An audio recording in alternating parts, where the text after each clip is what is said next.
The U.S. Attorney in Delaware in our investigation was constantly hamstrung, limited, and marginalized by DOJ officials as well as other U.S. attorneys. Assistant United States Attorney Leslie Wolf cited the optics of executing a search warrant at President Biden's residence as a deciding factor for not allowing it. Prosecutors instructed investigators not to ask about the big guy or dad when conducting interviews. Wow. Well, the big guy was off limits. That was the big takeaway from the IRS whistleblowers Gary Shapley and Joseph Ziegler during their bombshell testimony on Wednesday. And we are joined now by Tennessee Republican Congressman and member of the House Oversight Committee, Congressman Tim Burchett. Congressman, I thought it was riveting. I was watching the hearing. I was glued as the whistleblowers really painted a clear picture of obstruction and interference into the Hunter Biden probe by the Biden DOJ. This was really damning testimony. What actions do you expect your committee is going to take after hearing from them? And the fact that whistleblower X, Joseph Ziegler, came full face. He said, here's my name, here's who I am. I had to come forward.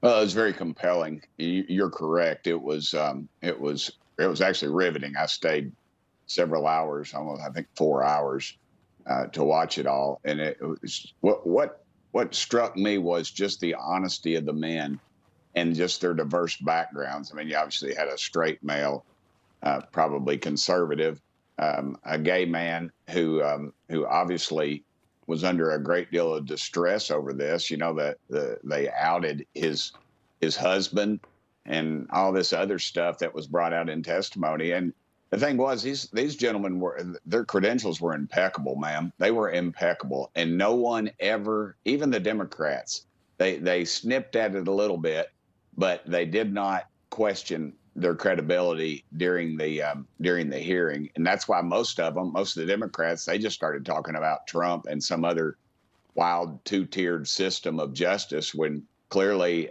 the two-tier system of justice is the Bidens and everybody else. You know, this is in this 1023 report, my gosh, that's the 10th person to come forward to link the Biden family to bribery.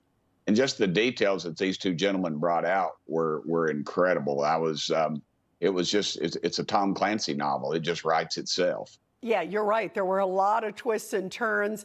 And it was interesting to see the Democrats, like you said, they were like almost in another universe. I think it was Congressman Nfume who said, beat me up, Scotty. You know, he was using all these bizarre analogies. One moment stood out to me, Congressman, in particular, and it was this line of questioning, and it was from Congressman Jason Smith over excluding also the Biden grandchildren from the investigation and other family members, really, by the DOJ. I want you to watch this. You also testified that Assistant United States Attorney Leslie Wolf told you that you would get into hot water if interviewed the president's grandchildren. In this case, we needed to talk to witnesses related to things that were deducted on the tax return.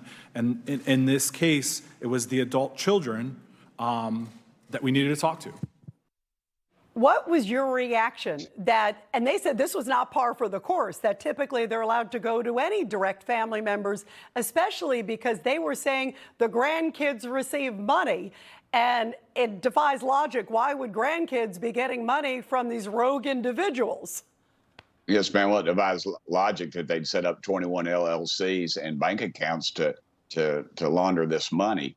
And it just goes, it really, you know, the whole thing, everybody knows Hunter Biden's a dirtbag. You know, and Joe won't admit he's got a grandchild because Hunter fathered it through a stripper. Everybody knows all that. But what's really should be disturbing to the American public is our Justice Department refuses to prosecute them. There's not one, not two, not three. This is the 10th person has come forward to link them to bribery. And you look at Burisma, $10 million. Good gosh, this guy can't pour water out of a boot if the instructions are written on the heel. And then now the IRS is being threatened by their supervisors, the own IRS, that you got to realize the Democrats were a few months ago were saying how great the IRS was and we need to hire 82,000 more agents. And now they're the most despicable humans on the face of the earth. And it just goes to show you the level of corruption that this goes to, that these IRS agents weren't able to interview folks. And, and it goes back to, too, Hunter writing off hookers and strippers for his own taxes. These are the kind of things that they discovered. And also, I think it needs to be pointed out that these two men that came forward, these whistleblowers, these are not your rank and file IRS agents. These are the ones they call in for the very specific, detail-oriented things. These aren't the ones you get on you try to get on the phone when you call the 1-800 number on the hold for 9 hours. These are the people that they send in going after the major cases, and yet they were denied access to witnesses. That is very chilling to me. That is a chilling effect upon the Justice Department and the very nature of what we're getting at here. Yeah, 1,000%. And when you hear their background, Shapley, including, was, talking about all the different countries that he had done investigations in. Joe Ziegler, I think 13 years directly on this case. I want to also talk, you brought up the 1023. This is the FBI informant document, which was really powerful to see. We've been hearing about it. You guys had access to it, but now the American public has had access. This is what Grassley released. And I want to show just a little bit about it, because in it, the Burisma boss basically claims, as you talked about, his dog was smarter than Hunter Biden, and that Hunter was only hired to protect them through his dad. He also claimed that he was, quote, coerced to pay the Bidens for their services. And you brought up it was $5 million to one Biden, $5 million to the other. He had multiple conversations. This was a credible whistleblower who was paid high seven figures, had a track record in the FBI. So there's some background to this that's very significant. When you put all this together, Congressman, is this a game changer? And it begs the question, so, all right, did they ever interview the Burisma guy? I understand the daughter also has audio recordings too. Where does it go? Well, in any other world, if this was indicting President Trump, I'm sure they would already have heated up the electric chair for him. But this is Joe Biden.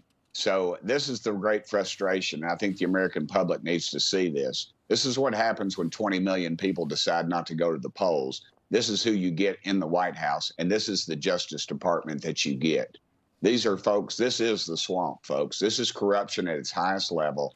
These people are getting away with everything. And yet, you and I, if we sell over $600 worth of material on eBay, we get a letter from the IRS. This is real, folks. You need to get engaged, and you need to get ticked off, because I'll guarantee you this Justice Department will not do a dadgum thing. You can have pictures, you can have video, you can have audio, you can have anything you want, and people come in, informants. And you got to realize this 1023 report was the informant was an FBI informant, not a Republican informant, not a Democrat informant, not somebody just straight off the street. This is somebody they trusted and had used in the past. And yet this went nowhere. And now they're going to try to say, to cover this up even further, to say we're not allowed to bring any more evidence because this is a continued investigation. How long do they have to investigate this? This is over 5 years in running. This started under Trump's administration, for goodness sakes. Yeah, it is a long time. And real quick, before I let you go, Congressman, I just want to get your take on this, because, of course, former President Trump is now saying he believes that another federal indictment is imminent. And this one, of course, tied to January 6th. Does this really feel like a pile-on versus Trump now more than ever? I mean, it's like one a month, it seems. Well, if they want Trump to be the Republican nominee, they couldn't do any more. I was with President Trump a couple of weeks ago at Bedminster, and, I was telling him, I said, look, every time they pop you, your numbers just keep going up. Why would you even debate at this point? And this is ridiculous. The American public is not buying this. Even his opponents aren't buying this. It's just joked about and laughed about in Washington, because we all know what's going on. The American public knows what's going on. This is just piling on. You are 100% correct, ma'am, and thank you. And I love the red dress. I got the memo. I wore my red shirt today. I see that. I'm glad we both got the memo. Congressman, really great to have you here. Thank you, Congressman Tim Burchett. It's always a pleasure. And thank y'all for putting the truth out there. It's needed. The legacy media their numbers are dropping like a rock, and you all are shooting up like a rocket. So thank you for what you do for us, ma'am. Thank you very, very much. We appreciate it so much. That is what journalism is supposed to be all about.